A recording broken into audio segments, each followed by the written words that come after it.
Tension انسان اس وقت لیتا ہے جب اللہ سے آگے نکلنے کی کوشش کرتا ہے، جو کہ لوگ کر رہے ہیں، جو کہ لوگ عورت چاہتی ہے کہ میرا میاں بس مجھے دیتا رہے. نہیں بھائی، اس سے یہ لالچ ہے، آپ کا امیج خراب ہو جائے گا شوہر کی نظر میں.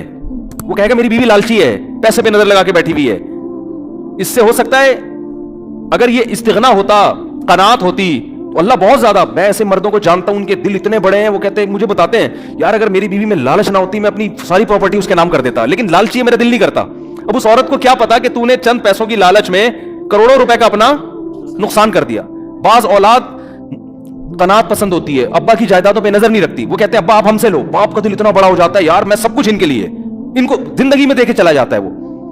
لیکن وہ باپ کرے گا جس کو اولاد کے بارے میں اطمینان ہوگا کہ میری دولت پہ نظر نہیں ہے، یہ میری خدمت کرتے ہیں اللہ کے لیے. لیکن جب باپ کو یہ احساس ہونا شروع ہو جاتا ہے نا یہ لالچی ہیں، ایسے باپ ہم نے دیکھے ہیں، وہ کہتے ہیں سارا ٹرسٹ میں دے دو، ان کم وقتوں کے 1 روپیہ نہیں دوں گا، اور روڈ پہ پھر رہے ہوتے ہیں وہ بالکل صحیح ہوتا ہے ایسے بچوں کے ساتھ. تو بھائی اللہ تو اس سے زیادہ، یہ اللہ کا تو اس سے زیادہ ہے. اللہ کہتے ہیں مجھ سے ناجائز طریقے سے چھیننے کی کوشش کرو گے، دیوالیاں نکال دوں گا تمہارا. اگر دوں گا بھی نا تو دل سے سکون چھین لوں گا. دولت کا مقصد سکون ہوتا ہے.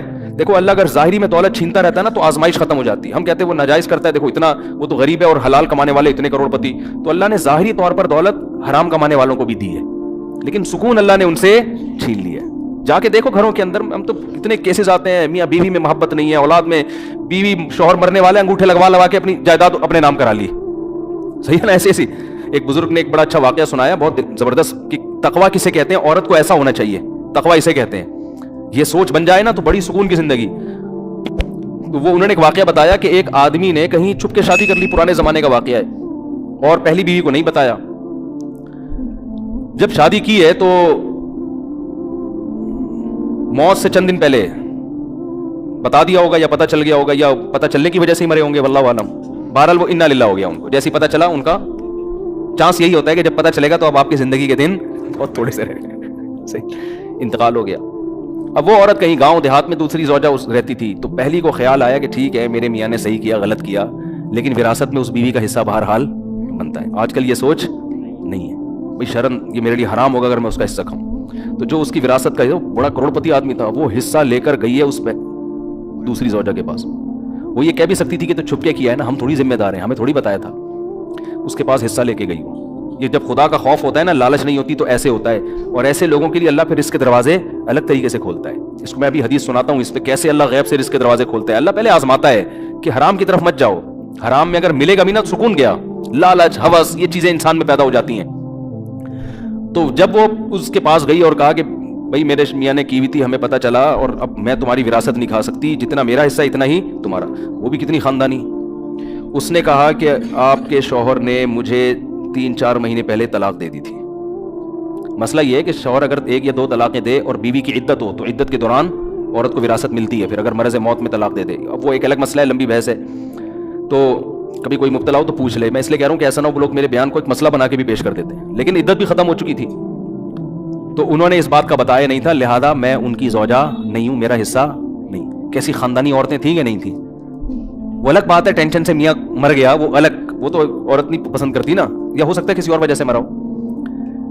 لیکن ہونا یہی چاہیے معاشرے میں، بھائی جو میرا حصہ نہیں ہے وہ میں کسی قیمت پہ نہیں لے سکتا. ایک خاتون نے مجھے امریکہ سے فون کیا کہ میرے شوہر نے مجھے ڈیورس دی ہے، تو وکیل یہ کہہ رہا ہے، عدالت قانونی حق یہ ہے کہ آدھی پراپرٹی میرے شوہر کی اب کس کے نام ہوگی؟ بولیں میرے نام ہو. اور میرا شوہر ایسا، میرا شوہر ویسا، میرا وہ بڑا ظلم بیان کر رہی تھی. میں نے کہا آپ کا شوہر جیسا بھی تھا، نالائق تھا، ظالم تھا، جب اس نے آپ کو طلاق دے دی تو شریعت کی روح سے اب عدت کا خرچہ اور مہر کا خرچہ، اس کے علاوہ آپ کچھ اور لینے کی مجاز نہیں. امریکہ کے لا کے حساب سے آپ نے اگر لے لیا تو قانون تو کچھ نہیں کہے گا، لیکن اللہ کہے گا آپ کو یہ پیسہ آپ کے لیے حلال. بولتے کیوں نہیں کہیں میرا میاں تو ظالم تھا. میں نے کہا جو ظلم تھا تو علیحدگی ہو گئی نا، بس تلافی ہو گئی اس ظلم کی، اب نہیں رہ رہا آپ کے ساتھ، وہ ختم قصہ. ہاں بچوں کا خرچہ وہ کہہ رہی وہ تو ویسے ہی دے رہا ہے بچوں کا خرچہ. میں نے کہا بچوں کا لے سکتی ہیں اپنا خرچہ، اور میں نے کہا بچوں کا خرچہ بھی آپ 2 مفتیوں کو درمیان میں ڈالیں، کیونکہ امریکہ کا لا امریکہ کے حساب سے خرچہ دے گا. شریعت کس کے حساب سے مانگے گی خرچہ؟ اسلام کے حساب سے مانگے گی. تو اتنا خرچہ لینا جائز ہے جو شریعت کی روح سے صحیح بنتا ہو. اس سے زیادہ بچوں کا بھی نہیں لے سکتی، اپنا تو لے ہی نہیں سکتی. وہ خاتون میں اللہ کا خوف تھا، انہوں نے کہا میں اپنی پورا کیس ختم کرتی ہوں، مجھے نہیں چاہیے حرام پیسہ. لیکن یہ میرے پاس 18-20 بلکہ فتویٰ تو میں جب سے 20 سال ہو گئے مجھے فون پہ مسائل بتاتے ہوئے, 20 سال میں ایک کیس آیا ایسا. سمجھ میں آ رہی ہے بات؟ لیکن جہاں مرد کو موقع ملتا ہے پیسہ ہتھیانے کا, مرد نہیں چھوڑتا. جہاں عورت کو موقع ملتا ہے عورت, اور وہ تو کہتے ہیں تو قانون ہے بھائی, یہ قانون پہلے خدا کا قانون ہے. خدا نے, اللہ نے قرآن میں بیان کیا عورت کتنا پیسہ لے سکتی ہے کتنا نہیں لے سکتی. یہ ساری چیزیں قرآن نے بیان نہ کی ہوتی پھر آپ کہتے. تو قرآن ڈیفائن کر چکا ہے. قرآن سے آگے آپ کیوں نکل رہے ہیں بھائی, اللہ سے آگے کیوں نکل رہے ہیں؟ قرآن کے الفاظ دیکھو, فلا وربک لا یؤمنون حتی یحکموک فیما شجر بینہم. اے نبی تیرے رب کی قسم یہ اس وقت تک مومن نہیں ہو سکتے جب تک شریعت سے فیصلہ نہ کروائیں. جب تک آپ اسلام سے فیصلہ نہیں کرواتے اللہ نہیں مانتا. ایسے تو لا الہ الا اللہ پڑھنے پر گورنمنٹ نے کوئی پابندی تھوڑی لگائی ہے. گورا 100 دفعہ پڑھ لے گا لا الہ الا اللہ محمد رسول اللہ, وہ کیوں نہیں پڑھ کے دے رہا؟ اس کو پتا ہے بھائی یہ سارا اسلام کو فالو کرنا پڑے گا. آپ صلی اللہ علیہ وسلم کے چچا ابو طالب کلمہ کیوں نہیں پڑھا انہوں نے؟ موت کے وقت نبی صلی اللہ علیہ وسلم کہہ رہے ایک دفعہ پڑھ لے. ان کو پتا ہے پڑھنے کا مفہوم کیا ہے. مطلب یہ کہ پھر میں اپنا دین چھوڑ دیا, اس دین کو فالو کروں گا. آج پڑھتے جا رہے ہیں, کلمہ بھی پڑھتے جا رہے ہیں, لیکن اس کا نہ مفہوم سمجھ رہے ہیں, نہ اس کا مطلب سمجھ رہے ہیں, نہ اس کو فالو کر رہے ہیں. خیر جلدی سے بات کو سمیٹ کے ختم کروں. اب دیکھو ایک اور الٹا کام کیا ہو گیا, موسیٰ علیہ السلام راستہ بھول گئے. ہم کہتے ہیں او یار شٹ یہ کیا ہو گیا یار, ٹینشن ہو گئی. اب بیگم بھی بولتی ہے مروا دیا. میرے ابا نے اجنبی بندے سے میری شادی کرا کے مجھے مروا دی. میں ابا سے کہہ رہی تھی ابا بندہ آئی ڈی کارڈ تو چیک کرو اس کا. ابا کیا کہہ رہے ہیں, دیکھو بیٹا کوئی اس ملک میں کسی کمزور کی خدمت نہیں کر رہا تھا, یہ مسافر تھا, اس نے میری بیٹیوں کی خدمت کی بغیر کسی لالچ کے. یہ اس کی علامت ہے. یہ بندہ کیا ہے, ایک نمبر. ابا ان چیزوں کو فوکس کر رہے ہیں نا. پھر بیٹا یہ جب تم اس کو لے کر آئی ہو اس نے نظر اٹھا کے تمہاری طرف نہیں دیکھا, یہ شریف آدمی ہے. بیٹا یہ امانت دار ہے, تم نے خود کہا نظر نیچی اس کی. جو کسی کی بہن بیٹی میں خیانت نہیں کر رہا وہ بیوی کے حقوق میں کیسے خیانت کرے گا, ہے بھائی. اور اہم بات یہ ہے اس نے اس پر کوئی اجرت نہیں مانگی ہم سے, اللہ کے لیے خدمت کی ہے. اور صحت مند بھی ہے, اگرچہ کما نہیں رہا لیکن جو صحت مند ہوتا ہے وہ جب چاہتا ہے کما لیتا ہے. دیکھو دو چیزیں رکاوٹ بنتی ہیں, یا تو صحت نہ ہو پھر انسان نہیں کما سکتا, یا صحت مند تو سست ہو. سست لوگ کبھی بھی, میں ایسے ایسے سستوں کے جانتا ہوں الحمدللہ ہمارے محلے میں ہیں کہ آپ حیران ہوں گے ان کی. آپ کہیں گے یار ان کو انعام ملنا چاہیے, لیکن بہت زبردست صحت اٹھتے ہی نہیں. میں واقعہ سناؤں تو آپ حیران ہو جائیں, آپ ہنس ہنس کے زمین پہ لیٹ جاؤ. سچے واقعات ہیں, ابھی چھوڑو یار سنانے نہیں چاہتا میں, اب موضوع چینج ہو جائے گا. سچے واقعات ہیں, جھوٹے نہیں ہیں. سست کے ایسے واقعات ہیں جو آپ کہو یار ایسا بھی ہوتا ہے, لیکن وہ میں مسجد میں سنا مجھے بھی مناسب نہیں ہے. کبھی چھاؤں میں آئیں گے اکیلے انشاءاللہ میں آپ کو سناؤں گا. مسجد میں سنانے کے نہیں, ایسے سست ہیں کہ بس چھوڑو یار کیا بتاؤں میں آپ. تو سست کتنا بھی صحت مند ہو, اول تو تھوڑے دن تک صحت رہتی ہے, پھر وہ سست آدمی ویسے بیمار ہو جاتا ہے. تو انہوں نے دیکھا کہ نہ ان کے اندر سستی ہے, نہ یہ کمزور ہیں, اور ایماندار بھی ہیں. رزق کون دے گا؟ یہاں یہ سوچ رہے ہیں کہ نکاح کرو, اگر فقیر ہو گیا اللہ غنی کر دے گا. بھائی نکاح کر دیں گے, اللہ کا وعدہ ہے غنی, نہیں کیا تو اس کا مطلب اللہ کی مرضی یہی ہے. یہ شعیب موسیٰ علیہ السلام کے جو سسر تھے ان کی یہ سوچ تھی. تو بیٹی بھی اللہ پہ توکل کر رہی ہے, نہیں کہہ رہی ہے ابا کیا اجنبی بندے سے شادی کرا دی, اب وہ لے کے جا رہے ہیں مصر, راستہ ہی بھول گئے, یہ تو بڑی مصیبت. وہ بھی صبر کر کے بیٹھی ہیں, بھائی میرے باپ کا انتخاب اچھا تھا, اب جو پریشانی آئے گی وہ کس کی طرف سے ہے, اللہ کی طرف, اسی میں خیر ہوگی. اور کمال کی بات جا کے نبوت ملی. تو نبوت ملتے ہی جن سے فرار ہو کے گئے تھے, اللہ کہنے جانا کدھر ہے, سیدھا فرعون کے پاس, اس کے محل میں جا کے کہنا ہے کہ تو رب نہیں ہے, رب کون ہے, اللہ ہے.